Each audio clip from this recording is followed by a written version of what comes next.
Yo, episode 2 of There Will Be Horror. This is the first one that's live. The first one we did recorded because I want to do some editing and stuff, but then I realized that just takes away from the charm of what me and John are doing of kind of just talking horror movies of different varieties and different levels of popularity. So, John, how are you today? I'm feeling good. I'm really happy we got to watch these three movies this week. I think on average, they're probably at least slightly better than the movies we watched last week. Not that the movies we watched last week were bad by any stretch of the imagination, but Yeah. I think we have a higher average score between these three movies this week. Absolutely. Yeah, this is one of the ones where you gave me one that I had never even heard of going into this episode, so that was interesting. And then you gave me a reason to just rewatch one of my favorites of all time, just again for why not? And then a new release that is just lucky that it came out at the right time because it just fits perfectly. Not thematically, but just I'm in a good mood talking about Oh essentially yeah, all of these. a So hype week, a hype week. exactly. So Yeah. we can go ahead and get started with the mainstream movie of the week, which is going to be 1982's The Thing. So ultimately, The Thing is body horror, and I feel like that's your combining theme for this and our niche pick that we'll talk about later. So 1982's The Thing. The Thing came out in a year where a bunch of movies kind of like came out around the same time, and the box office essentially just did not know what to do because this Blade Runner, Poltergeist, Yeah. I think there was like another one where they all just came out around the same time, and it's like holy cow, like this year is it's one of those where it's a top heavy year, but it's a top heavy of just like all time classics. So The Thing, generally speaking, John Carpenter, he's most known for Halloween, like that's his most popular movie of like all of them, like that because people just say John Carpenter's Halloween. But yeah, so this is a movie that it's well loved, 83% on Rotten Tomatoes for the critics, 92 audience, which is fantastic. This is a movie that made where did it go? 19 million worldwide, which it only had a 15 million budget and it only had 3 million on its opening weekend. And I don't know if that was specifically because of like when it came out, or as always, as we're going to be talking about this with the show of just horror in general in terms of like the different eras. But this came out worldwide, or at least in United States in June of 1982. So that's just a weird thing, especially because it's a winter horror movie. So it's horror and it's winter. So coming And out in it does not have a summer block. Not that summer blockbusters really existed in the early '80s. I mean, it was kind of like before the whole that whole machine started. yeah, But this does not have a summer blockbuster feel at all. no, And absolutely also, not. I think people going into it knowing what Carpenter did beforehand might have gone in thinking this. Oh, he did The Fog, he did Halloween, he did Escape from New York. This is not that kind of movie at all. Like No. this is a total change of pace for Carpenter. And really, I don't think he ever really did anything like this again. To be honest with you, like this is like it's pretty special Yeah. in like his entire like body of work. Yeah, this is one of the ones where like you go in and it's contained. So that's like the number one. Like this is one of the few movies where it's like it's in one isolated area and there's no doubt about what its plan is, what it's doing. It starts off with the chasing of the dog. Well, it starts off with the score because it's a John Yeah. Carpenter movie, obviously. It's gonna have a fantastic score. So it just starts off, giving you the that tone of something's not right. So when they're chasing that dog and they're just going on, you know something's up because it's like no, you're not just gonna start shooting a dog for no reason. Right. And obviously, it's called The Thing. I really I've never seen a trailer for this, so I don't know exactly what the marketing was like and like how spoilerish it was in terms of like what the concept of The Thing was. It's a remake of The Thing from Another Planet, so I mean, obviously going into that, you got to know there's something, no pun intended. But yeah, so you go in with the shooting of the dog, so you just know right off the bat that something's going on. It's snowy, it's cold. You see the plane and everything, so you know that like they're doing some research and all that stuff. So it's like it sets the tempo and the tone and the environments like immediately, and then you get to know these characters. Kurt Russell, you can't get much better than Kurt Russell in the '80s. So yeah, this is a great time. Like I said, it is a remake of The Thing from Another World, and that itself is an adaptation of Who Goes There, which is a short story. So, like this theme, this actual story had existed in popular culture for around 50 years at the point that Carpenter made The Thing. So you're right. And like all the characters are so great. I think, this is like one of the first, might be the first time Wilford Brimley was ever on screen. And he kills it. Richard Mazur is a good character actor's in it. He kills it. Keith David, all the people in this movie, like, and if you read up on like the history of the casting of The Thing, there was they did a lot of work about how they were going to play it before they even, started shooting. Like they knew exactly how they were going to play off each other, and like the work they put in really shows, because there really, I don't know. I mean, if I think hard about it, I could probably think of maybe a few movies that are better character studies, like Paranoia. Yeah. And just like, just a bunch of guys trapped in the Antarctic so you have the elements, and there's a storm. So you have the elements where like you could technically freeze to death. There's a scene where they technically almost try to freeze Kurt Russell to death. Yeah. Then there's a storm. It's the isolation. It's dark, and the enemy is unknown. Yeah. And it's really, really layered. And I don't think, going back to my earlier point, I don't think people going into this movie knew the level of things they had to appreciate The Thing, which is why we're still talking about it now, because it really is way better than you could describe.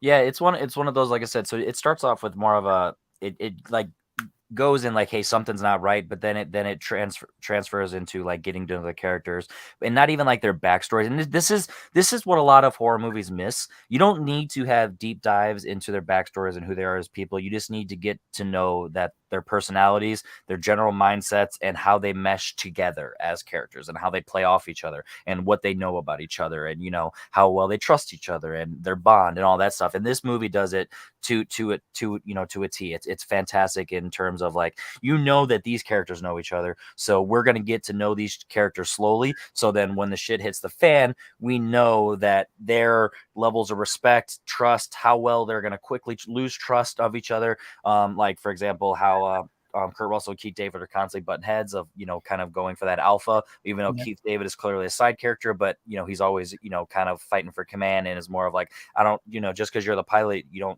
not the guy, technically. And Kurt Russell's never trying to really be a leader, but it's kind of like his instinct at times. And he's kind of like put forth in that scenario. And then everything with like Blair just kind of being that rough, yelling guy of like, hey, you guys aren't gonna run this thing like this. I'm gonna, I'm kind of, he's used to being in his own world in a sense. So like when he's kind of put his back against the wall, he kind of like freaks out. And that's one of my favorite concepts in movies, is when characters are pushed to a point of when you are forced to see their true colors. And I love that, because Kurt Russell, for the most point, he's got it under control, but there's times where he snaps. He's like, I'll blow us all up. You know what I mean? Like at the end of the day, I don't know what we're doing here.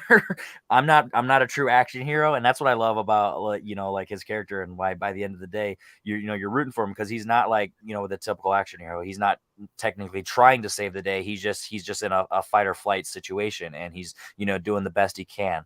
And it's one of those where the characters are never dumb, but you can tell that they're not prepared for this type of situation. So they're doing the best they can, off the cuff. And, it's arguably the most famous scene of the movie is the blood testing scene. Well, yeah. So that, and then once you get into the practical effects of the thing when it pops out, like those are probably the two most well-known things, because of just the tension you're setting. Like you can cut it with a butter knife, how thin that this is. It's just really doing a fantastic job of just setting the tone of the eeriness, that like you said, the not trusting each other, the paranoia, and the isolation really sets that too, because at any point someone can snap and you're stuck. Like they could be the thing, and then when it does the thing after the blood testing scene, then it just pops out, and that practical effects just he just starts changing and freaking out and doing all that stuff, and you're just like, you're freaking out. And it's just one of those where it's like, oh my god, that's crazy. And then the scene where it's like, he shoots the guy from going at him, and then Keith David's like, oh, he was human, that makes you a murderer. It's like, it has moments of like that where it's like, it's not trying to point anyone as a good guy, bad guy. It's just, this is just what we're going with. Yeah. I would say there's two things. We'll get into the effects in a minute, because the effects, given the fact this movie was made in 1982, is probably one of the most like amazing accomplishments of the thing. But aside from that, it's the fact that, like, you know, these guys are isolated there in Antarctica, but they're a team of specialists. And that's another one of the things that kind of that ramps up the stakes in this movie is like, you only have a set, like you have one pilot, you have one weapons guy, you have one radio guy, you have one biologist, you have one doctor, you have one animal handler. These guys all had specific duties in that base. Yep. And like once they start, like, you know, being disabled or taken out of the picture, all of those responsibilities fall on everybody else, which is why during that blood draw scene, all of the medical staff are disabled at that point. Yeah, it's basically just a bunch of people just cutting themselves and, you know, using a blowtorch on a piece of copper. It just ramps it up. Like, it's just the fact that like everything was, it was a house of cards waiting to fall the whole time. Yeah, and John Carpenter does a fantastic job of mixing the music and just the direction of the camera of when it knows how long to stay on a character's face, when to cut to someone else's face. Yeah. And it especially with the concept of the thing and not knowing who's the thing, it never holds too long to like be obvious, like, hey, that's the thing, but it does a fantastic job of at any given scene it could be someone else, and it's like, holy cow, dude. Like whenever you're watching it, there are times where you're trying to, like, you know, really like eyeball, you're like, all right, I'm gonna figure it out this time, and you just it does a good job. It makes you forget who it is every time. Yeah, and even on certain even upon rewatches, it's very, very difficult to pinpoint exactly who turns where when, or who's supposed to be turning when.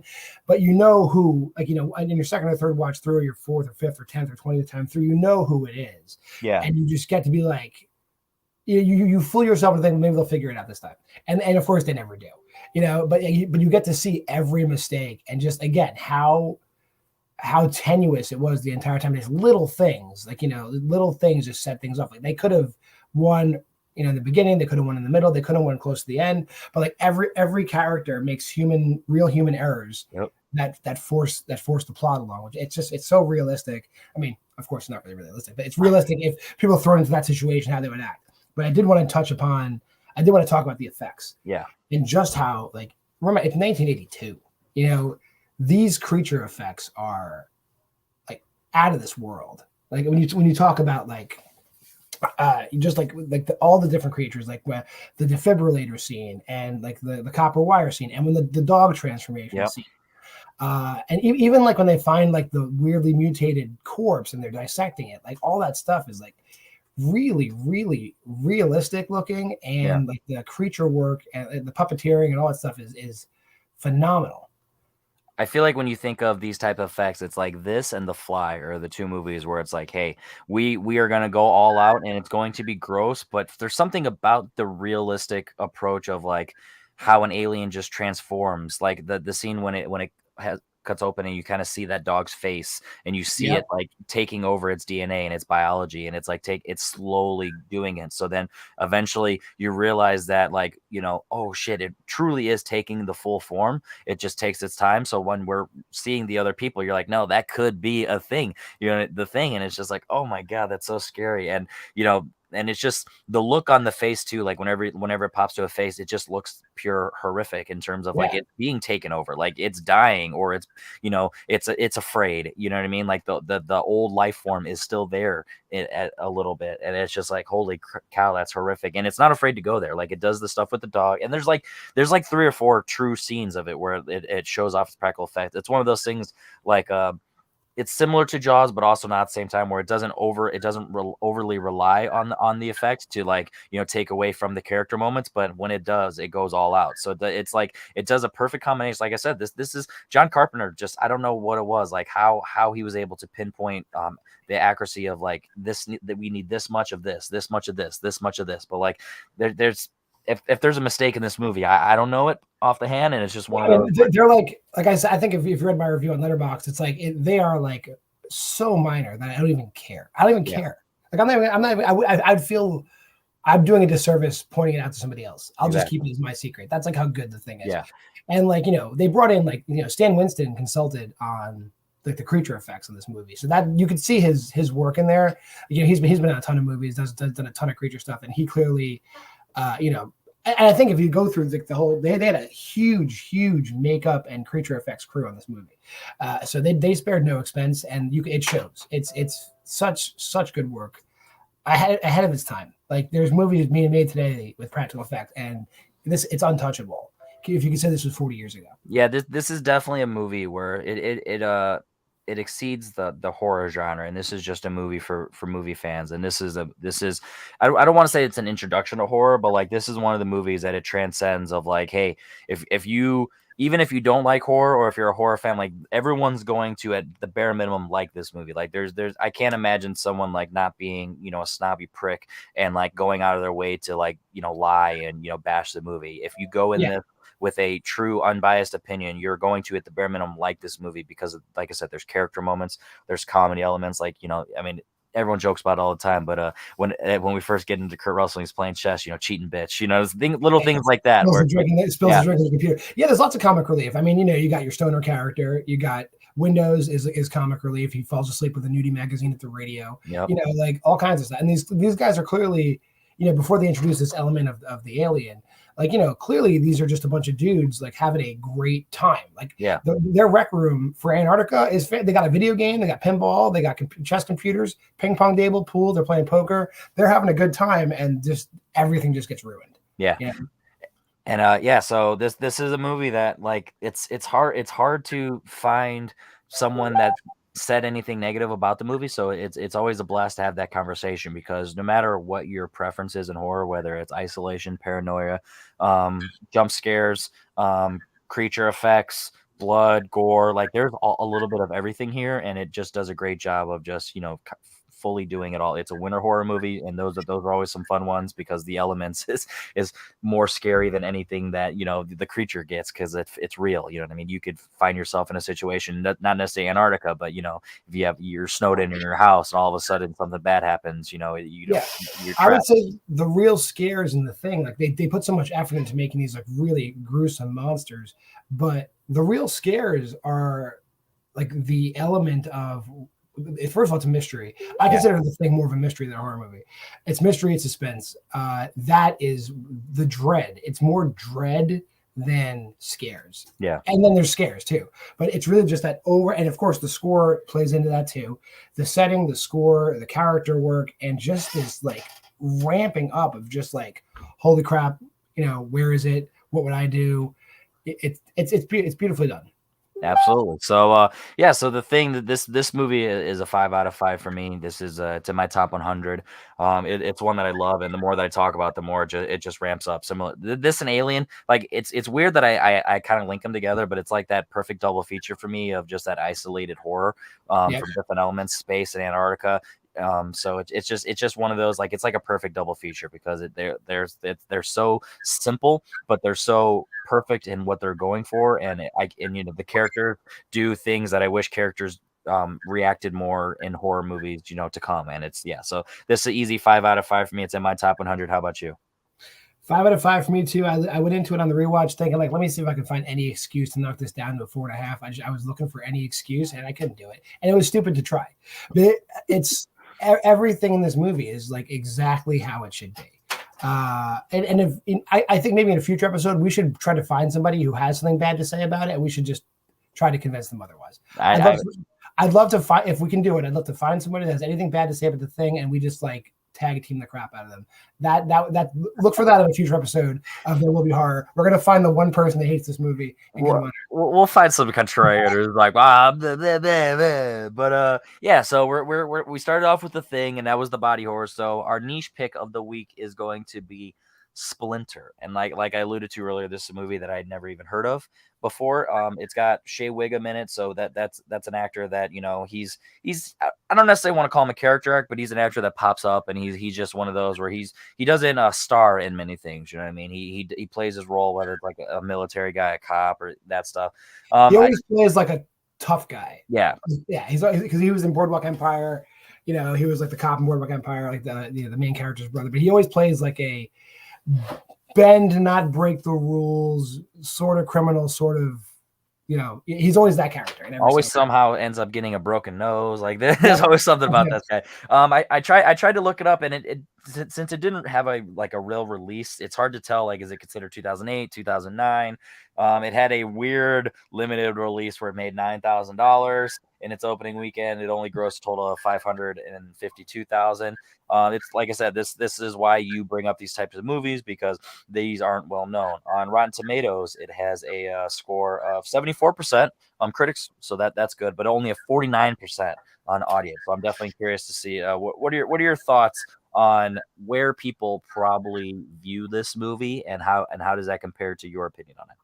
All right, for as much as like everybody loves The Thing, now if you stripped away just any of the upper level thinking of The Thing and just strip the entire movie down to just like a hunk, like kind of like if you crossed The Blob with The Thing, you get Splinter. Okay. Because basically it is like the goal of the parasite in the movie is just to take over hosts and drink blood and then find another host. So it jumps from like forest animals into people, and and it's attracted to heat, like, or the more I don't know if it's technically body heat or just the warmest character. So yeah, that was an interesting facet that I did enjoy. Which is also kind of borrowed from the Blob in a sense, because the Blob was also like it went towards heat and retreated from cold. So there's a lot of borrowed elements in Splinter. Splinter, I don't think wasn't trying to be like a fantastic, like groundbreaking horror movie. I think it's a concept. The concept is done well. Again, it's just like The Thing. It's a body horror, movie in a very isolated setting, where the characters are just helpless. Because like even when help arrives in Splinter, the help does not listen to the protagonist, and the help ends up getting like annihilated. And there's some great moments. And again, just like The Thing, the main strong selling point of Splinter is this is not CGI in this movie. Those were all practical effects in this movie. All of like when just like in The Thing, like kind of like it could take over a small part of somebody's body and it becomes like a sentient being. Yeah. So like even when it's just like a hand crawling or like a weird conglomerate thing moving around, those were all practical effects. Clearly, you can kind of see some of the magic. It's not extremely well done, but there was no computer effects in this movie, which I think deserves note. Yeah.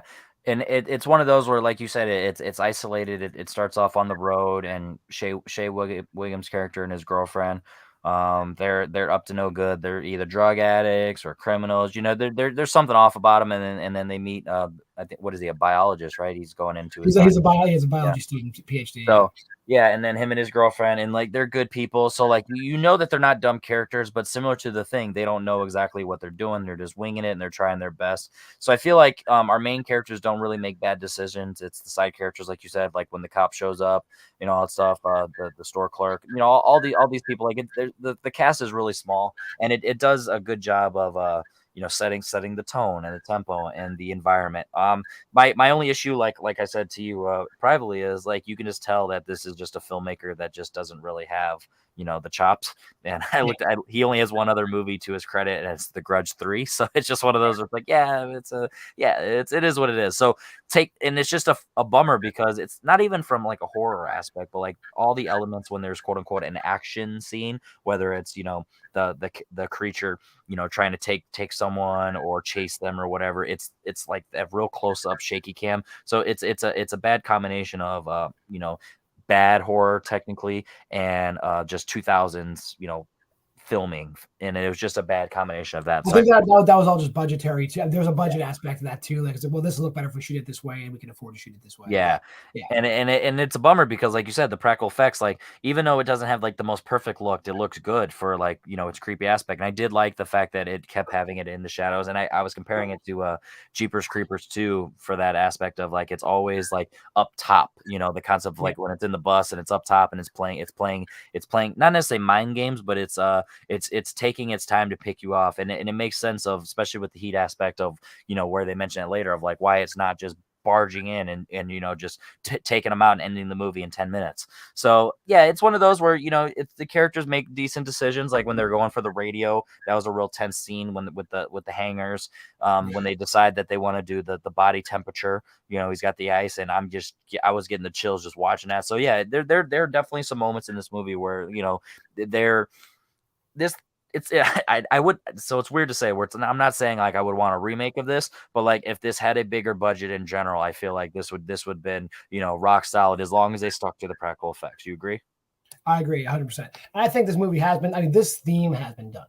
Like there's plenty of movies where it's like a foreign entity taking over people with the all the way back to The Thing, clearly, and Yeah. all the Body Snatchers and the Body Snatchers remakes, The Faculty. There's a ton of movies that are like this on a larger or smaller scale. Yeah. This is just like a parasitic fungus taking over, which technically is the plot of the video game The Last of Us. So it's basically it's the same thing. So Splinter and The Last of Us are basically have the same plot. So yeah, but yeah, I think if this was done on a bigger scale, I don't know if it would be done any differently per se. I couldn't imagine what that would look like. I think this movie this movie kind of, the plot itself kind of condemns it to be like a low budget, small.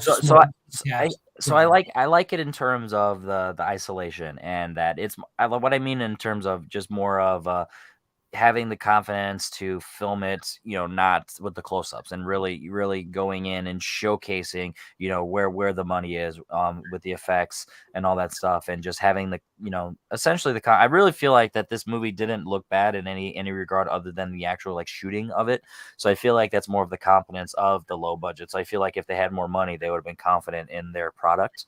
And it's just one of those where it's like, it's like when a film student or someone making a student film or just a fan film, where it's just like, hey, we don't have the money, so we're gonna take tricks. It's like sometimes you just got to trust your gut and just go with what you got, because like I said, it looked good. Obviously it did a good job of it sparingly when it's jumping around and all that stuff, but like from what you can see, it looked good.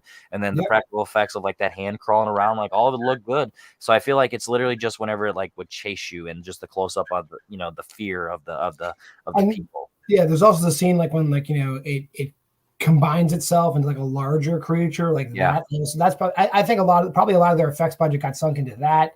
And spoiler alert, when it affects with Dennis's arm, and they have to cut his arm off, that I'm sure a lot of the budget went into those things, and that looked freaking real. Like him losing the arm was. I was really thinking, I was like, I wonder if he has a green sleeve on, and they CG'd it out. Like I was just like, it looked real good. Yeah.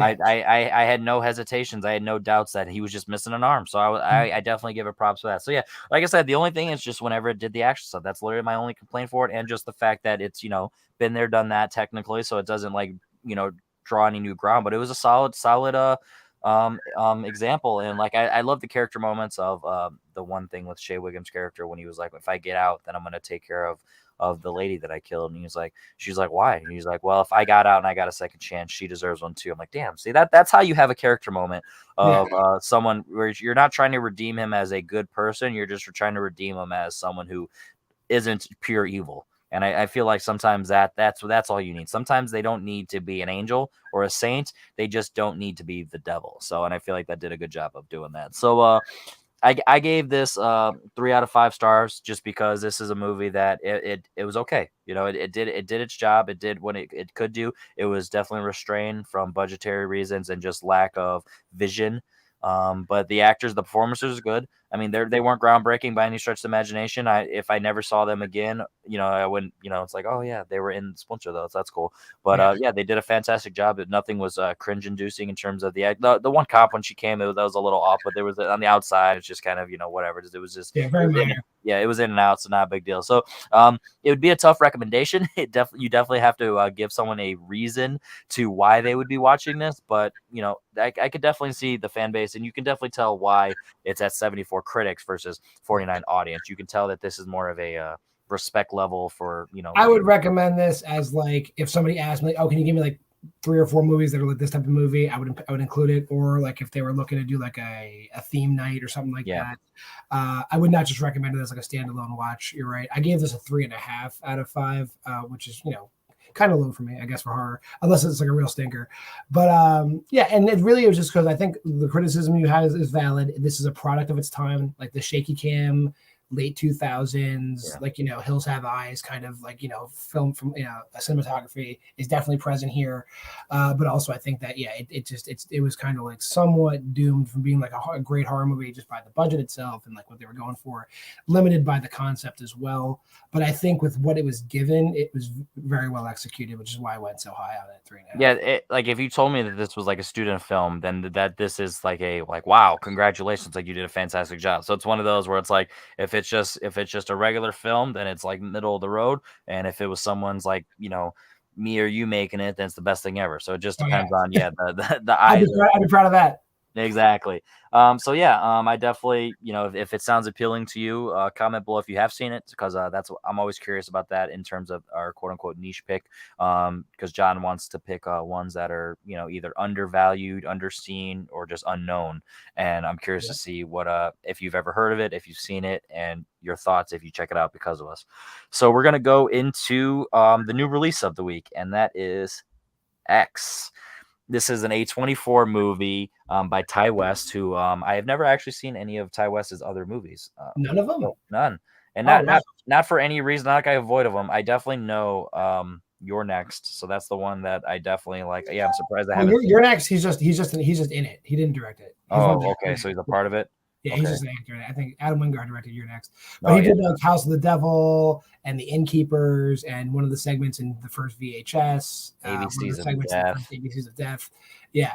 I'm a huge Ty West fan. I think everything he does, and like he'll tell you himself in interviews, like, he doesn't want to totally turn the genre on its head, but he'll just subvert tiny things in horror tropes and kind of base entire movies around that. I think you can see in X, we're not going to be spoiling this movie for you, but like a lot of like the tropes of like, the half naked woman in distress are kind of like twisted around in this movie. Yep. And it kind of like plays with that whole aspect, and like it'll put half naked men in distress for lack of a better word in this movie, which is I mean, not necessarily something I go to the movies to see, but it is interesting to see it.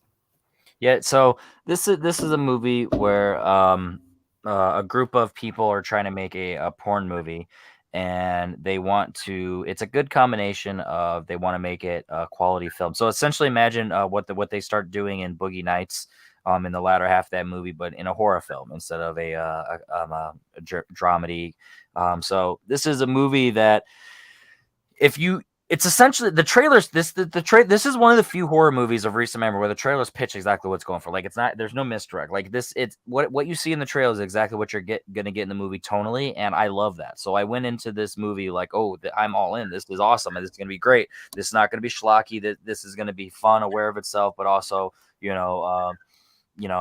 also have some horror. And it felt like it exceeded on all of those grounds. I compare it to Quentin Tarantino's Death Proof, of like it's clearly an homage of what it's going for, of the early the 70s era horror movies like Texas Chainsaw Massacre and all that stuff, with some of its filming and its angles, but it also has the modern day camera work of an A24 movie, and it has character tropes that you see from the earlier classics, but it also flips them on its head, like you said, in terms of like, hey, we're gonna showcase these tropes. We're also not going to go all in and make it that cringe, acting and character, cliches. And I feel like it does a good job of towing the line of giving homage, but also exceeding the tropes that we are used to. So this is a movie that Jenna Ortega, she was also in. She was in Scream earlier this year, so she's one of those where it's like, okay, is she going to be one of our horror, our 2020s horror icon, or is this one of those where yeah, exactly. She's already up there. She was in the Babysitter sequel too. She was in, you said Scream. She's in this. There's another movie she's in. I'm forgetting. I'll look that up while we're talking.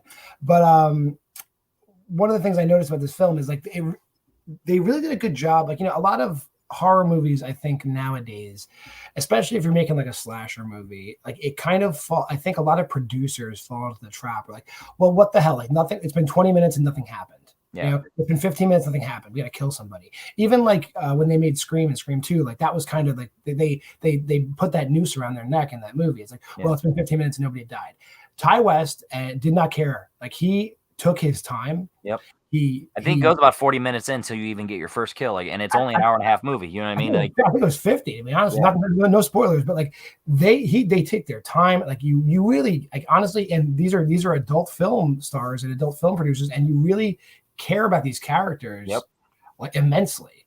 And it does. It's similar to the thing where it's like it's not giving you true backstories of who they are as people. It's just setting up their personalities and how they react and bounce off each other. And that's what I always try and say. Like that's what a lot of people are like. I need to know who these characters are. I don't need to know who these characters are. I need to know why these characters are, why they're doing what they're doing, the vibes. If I meet somebody in a at like a convention or at a party or something, by the end of that party, I should know everything that I need to know about them if I want to continue a friendship or pursue a relationship, if it's if it's someone that I'm interested in or whatever, you know what I mean? And that's what I need from characters in movies, because you're not going to know everything about somebody, especially if you have a cast of 4 or 5 characters within a less than 2 hour movie. You know what I mean? If it's not a 3 hour epic, you're not going to know their entire backstory. There's not many Godfather Part 2s where you have an entire, backstory of one of the main characters. Like you just really need to set who they are, their motivations and their interest and just their character traits. And I feel like this does perfectly of, you have the director who wants to make a serious film. He brings his girlfriend along because they're going essentially, out in the cabin or, whatever, however you want to phrase it. So it's like, of course she's going to bring his girlfriend along and she's going to help out doing the sound. He's essentially like, you got to start somewhere. You know what I mean? Like if I'm going to do a porn film, I'm going to make it art. And I'm going to make a good script because I want to get my name out. My name's going to be attached to it. So I want to do that. You have and also the time period in the late 70s, that was like a real feeling that a lot of filmmakers had. Like, if you look at those, I mean, not that I'm like a huge adult film expert, but if you look at the films that the major ones that came out of that time period, it's all the major ones that people talk about, because that was like it was an avenue for some filmmakers to get into film, and it was definitely an avenue for some actors and actresses to get into. Like Sylvester Stallone, like famously did like an adult film before he like became Rocky, right? He did that whatever, Studs Playhouse, whatever it's called. Like, but so like that's a legit storyline, especially probably in that time period of the late 70s. So like it's everything about this movie, tracks. Yeah, and I love all the female characters. They're powerful in terms of being sexy, but it's also not exploiting them as bimbos or none of that stuff. It's like, hey, guys like sex, we like sex. If we're gonna try and be a superstar, sometimes you have to go with what you got. It's an interesting parallel of like today with like OnlyFans. That's a discussion where it's like, oh my God, OnlyFans, you're selling your body and all that stuff. It's like, dude, if people are gonna pay for it and I'm gonna get rich and famous off of it, I'm gonna do it. You know what I mean? It's one of those where it's not a knock on someone's character or someone's personality. It's like, hey, I'm exploiting what people like and what's gonna get me rich and famous, and I'm also gonna do a good job at it. Like the whole the orgasm thing where it's like, yeah, baby, you did good. No, I did more than good. Oh yeah, and then she does that. It's kind of like Harry Met Sally bit. When Harry Met Sally. And it's like it was a fantastic job where it's like, damn, maybe it hits you in the gut. Yeah.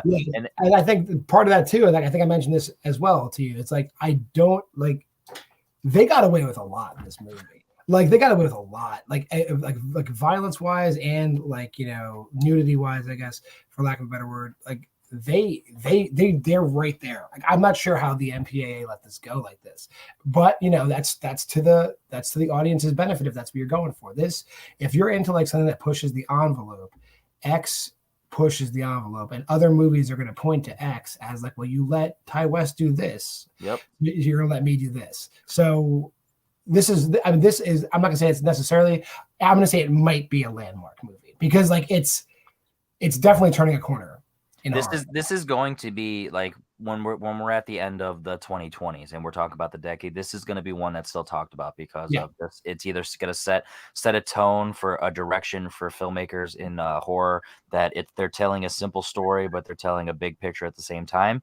And also the balls of this movie, no pun intended, where it's not a spoiler within the movie, but it's a spoiler of just the context of the film. But like they're doing a prequel, and they already had that in the works. It's kind of like Lord of the Rings, where how they just film back to back to back. But this is a prequel where it's like, hey, so you don't necessarily, it doesn't spoil like how it ends, but it's essentially like the Texas Chainsaw Massacre, where it's just like, hey, we got this family, but like why do we have this family? But because that this is filmed back to back, that there's a plan, and there's definitely a motivation, and it's going to really get into the ideology of what is the cause and the mindset behind of all this. Is it a cultist aspect? Is it religion? Released later this year. Yeah, and that's definitely really fun. Mia Goth is a character where I only actually, at least from face wise recognition from Suspiria, and she has that crazy scene in Suspiria, and that's one of those where it's like, okay, I'm curious to see what she's gonna do with the lead, and just her accent is fire. Like I just love just the way she talks, and just the gravitas that she gives, and just that confidence, and the Brittany Snow, how she just same thing, where she just like, hey, I'm a superstar, I'm a rock star, like I'm confident. And you have Jenna Ortega. My only, I guess, if I had to really have a nitpick on the movie, is Jenna Ortega's accent is like not good at all. Even like she spends the whole like second half of the movie basically screaming, so it doesn't matter. Yeah, but it's just one of those, like I said, if I'm nitpicking, where it's like, because I like her, like if I didn't like her so much as Tara and Scream, like I probably wouldn't care as much. But it's like I'm going in Mia Goth and Brittany Snow's like Texas Southern draws is just so like really good. So like hers, when it was there, it wasn't that good, and it was floating in and out. So like I said, if I had to really pick a nitpick, that's that. And it's once again, I'm getting into nitpicks. This is a movie I really like. Kid Cudi. I forgot that was him. I heard going in like that was that, and then in the movie I just totally forgot. Like I forgot like 10 times that was Kid Cudi. Exactly. Like really, really good. Yeah, like I'm looking at his filmography right now, and like he's in a few movies, so it's not like he doesn't act technically, but he's not an actor. You know what I mean? It's like he's in things. Martin Henderson. A lot of people are trying to say that this is like a Matthew McConaughey like bit, and it's like even if it is, that's fine. Like there's inspiration. Like it's one of those things where that's a way that you can give character backstory without like giving character backstory. It's like, hey, I'm gonna play like someone, who I'm playing. Now let me do my own way about it. You know what I mean? I feel like they did a great job. And like there's no like villains in the movie. Like he's not an evil asshole of like like an Alien, where it's like, oh, we have this ulterior motivation. Like no, we're just trying to make a film. We're trying to make some money. He's very upfront. Yeah. Even when he has the conversation with the homeowner about like, oh yeah, you what are all these people doing here? You didn't tell me that. He just like slips him the extra money. He's like, hey brother, this is how it's gonna be. And that's just literally that's how human beings interact. Yeah. Like, if you've never seen someone slip somebody $50 to get away with, to bend the rules a little bit, like you haven't lived anything. Exactly. And so there's no bad guys. Like these protagonists don't deserve it.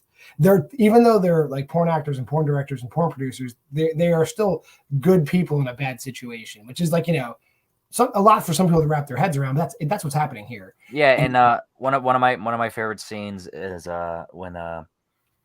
when they actually start getting into the porn and they're kind of crossing relationships, and Jenna Ortega's character is like, that doesn't like bother you. It's like, it's just sex. It's just work.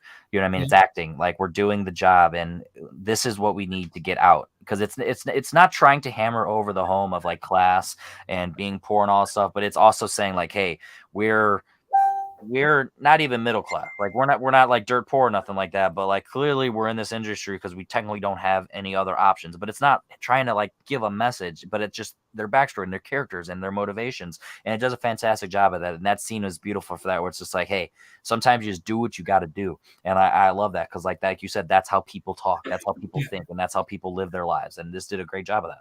And I think you hit upon like the way the movie's edited, the way it's shot is like there's risks taken and they work. Like and that you'll see that in a lot of Ty West movies. Like he really does things that are odd, and it's kind of like that. Like Tarantino did the same thing in a lot of his movies, and so it's derivative, but it's still good and it works in this movie. And I do think I'll talk about Tarantino again, like when they did Grindhouse, and they tried to start like a Grindhouse movement and it did not take off. If they had done this movie then, I think it could have taken hold. I think you could have had a real Grindhouse movement if X was done then. So I think the difference between like this and the Grindhouse movement is the fact that you have the name of A24 as a studio, and you're like, hey, if you're going into this genre, you know that it's quote unquote elevated horror. It's going to cover the tropes in terms of themes and like things you've seen before, but we're going to do it in a way that you've never seen it before, or at least we're going to twist it on its head. So it's at least going to feel fresh in some way. And I feel like that's the difference. Whereas back in the day, I feel like everyone just thought it was a complete ripoff of like stuff wasn't relevant to the day, and it just didn't really, hold any weight to the general audience. And I feel like that's why you have to wait. That's why a movie like this, that is technically, this is probably one of the most mainstream movies A24 has made in a while in terms of just appealing to a general horror audience. There was hype. There was hype around this movie. Exactly. And I feel like you can only do that this late into the prestige of A24, because A24 stuff's like, hey, we're going to build up our name for the film fans, and now we're going to start getting into some ironic. They just started doing movies. Then they created the A24 brand in terms of like their style of the elevated horror and all that stuff. And now I feel like they're really like, hey, now we're going to make some films that is just going to be more mainstream, but still do it our way. And I feel like that's something that like musicians do, like where they adapt to the times, quote unquote, but it doesn't feel personal and it doesn't feel, unique to them as artists. And I feel like that's what's going to separate this. And I've so far I've heard nothing but good things about this movie. Everyone's recommending it. All the reviews I'm watching, they're like, hey, it's not necessarily going to blow your socks off. It's not necessarily going to be like the best of the year or anything, but like, hey, if this trailer appealed you and you know what you're going into, it's just going to do its job, and it's fantastic. And sometimes that's all you need for these types of movies. Just do your job, sell me on what you're doing, and do a good job of doing that. And I feel like this is exactly what this did. So I definitely it's not, like I said earlier, it's not exploitive in terms of its sex stuff. Sex is a backdrop, and it's a story. It's a story. What gets the story going, but it's not gross. It's not gratuitous in its sex. Like it's actually kind of sexy. You know what I mean? It's like it's romantic at times. In terms of like it's serious. You know what I mean? And I think there was more actual like sex in the Friday the 13th remake than this, and because this was like. You're right. It was in the context of we are filming a scene for a movie. Yes, it happens to have sex involved in it, but like it's not. You're right, it's not gratuitous, and it's actually not like it's not done in like the slasher trope. Like, oh, they're getting punished for doing this. Exactly. They're all doing this anyway, and that if you're going to have like a final girl out of this, then the final girl trope is already spun on its head because she meets none of the criteria. Exactly. Yeah. And then I feel like they do a lead up, which this is where I'm not going to get into spoilers, so I'm going to be vague, but they do a lead up they try and set up the final girl concept of, the virgin and all that stuff. And they twist that on its head fantastically. And then there's one other thing that I'll just vaguely talk about is there's a creature in the movie where there's a thing where it's like, oh, I know where that's going. And it does, but not exactly when you think it's going to, and it plays with the tropes, and so it technically does some things, but it does it at different times and times you don't expect. So that's a way you handle a trope where it's like, hey, I'm still going to do it because it fits in the context of the story, but I'm not going to do it in the way that you assume I'm going to do it. And I would disagree with you slightly there. I do think a lot of those beats that happen in the third act of the movie, they are predictable, and I think what's coming. I think you always know what's coming, but with X, you don't care. And I meant leading up. So in the first 2/3, like both of those things before we get into the third act, they build up, and then you think it's going to go somewhere, and then it does it. So then it flips on its head of like, all right, so now we're getting into tropes, but at that point I'm doing it my own way in a sense because I'm having so much fun, and I feel like I would say everything that happens in the third act, without spoiling anything, is set up in the first two acts. So you actually know exactly what's going to happen. It's kind of like the opposite of Scream. Like Ty West makes no effort to subvert anything with regards to like how things are going to play out. So if you're paying attention in the first hour of the movie, you know exactly what's going to happen in the last 20 minutes of the movie, 20, 30 minutes of the movie. But you will not care. In fact, you will clap your hands when it happens. Exactly. So this is a movie that I don't know if this is necessarily going to become like a favorite in terms of like I got to see like how it has that rewatch factor like recent ones I just made my buddy watch the other day, Ready or Not, where it's just one of those where it's just so much fun, and it's getting to a point where I'm like, it's becoming a favorite just because I just want to watch it all the time. And then Happy Death Day, where it's just so much fun, you just want to watch, and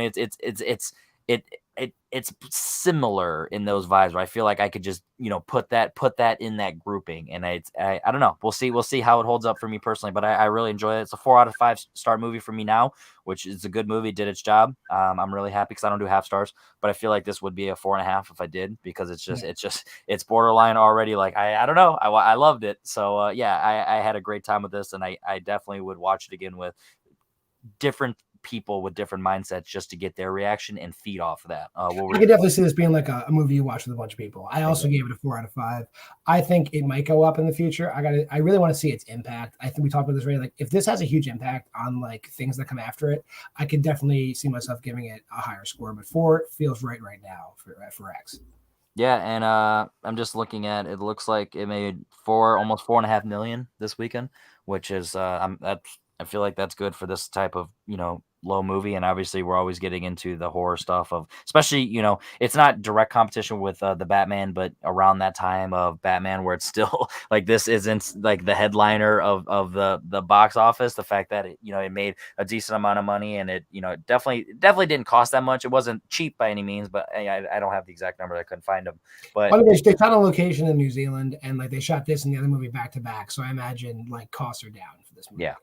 So I'm definitely excited. It's not spoilers for this movie technically, but it's production wise. There's a prequel for this. I'm excited for that, and I can't wait to see how that double features and how that might even amplify this watching. So that was our second episode of There Will Be Horror. We talked about 1982's The Thing, Splinter, and the new release of X.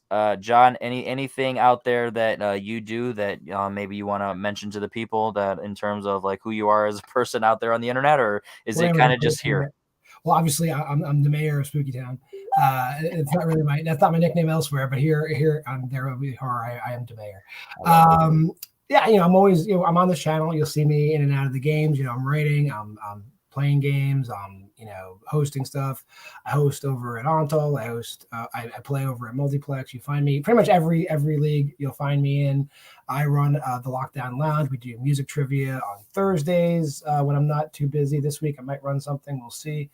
And that's Lockdown Lounge on Facebook. You can find me on Twitter at RIP Lammy on Twitter. And that's basically it. And then I'm here every week. So hopefully you guys like it. Hopefully, we get a huge clamoring fan base in a few months. And then, Henry has to hide his face in public, That's always the goal. That's why I have this beautiful, simple poster right there. And like I said, this was Splinter, The Thing, and X. So make sure you go ahead and subscribe to the channel, because we have this every week now that this is we're starting this. We have Let's Rank Stuff with me and Austin Pezhal, where we come up with a filmography of a director, or we do a franchise and we rank movies with the franchise. This week we're actually combining the Mummy franchise, which is going to be the Mummy trilogy and the Tom Cruise remake, with the Indiana Jones quadrilogy. So we're definitely gonna have those 8. We're gonna rank those. And then we had Batman recently, Guillermo del Toro. We just did Darren Aronofsky last week. We have Rocky, Saw, Nolan, Tarantino. We have a bunch of things that we rank over there. Me and John are actually going to steal one soon, because with Robert Eggers' new movie, we're going to be doing The Witch, The Lighthouse, and The Northman, just because that's just an easy. Our show is 3, his filmography is 3, so it's just perfect for doing that. So that's going to be great. Yep, I'm going to love that one on Mr. Eggers. There you go.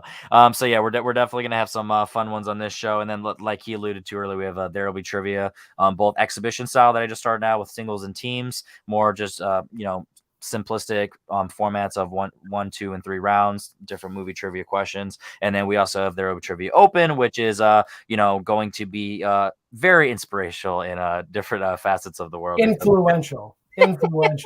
It's so much fun, and I love doing that, because it's essentially bar trivia for strictly movie trivia. No stakes, just have some fun with some people, and have some laughs. And then we started up the War Room. We're actually supposed to go live tonight, but unfortunately someone had to postpone, so that it's a debate show where it's a exhibition style as well, not leagues or anything. Just, hey, here's a couple questions, pretty easy to plan for, have some judges, debate, have some fun. So with that said, my name is Henry Confidential. Thank you, the mayor of Spooky Town, John Maher. And this was episode 2 of There Will Be Horror. There Will Be Horror. Can't wait to see you guys next week and see exactly what we're going to be talking about. Boo!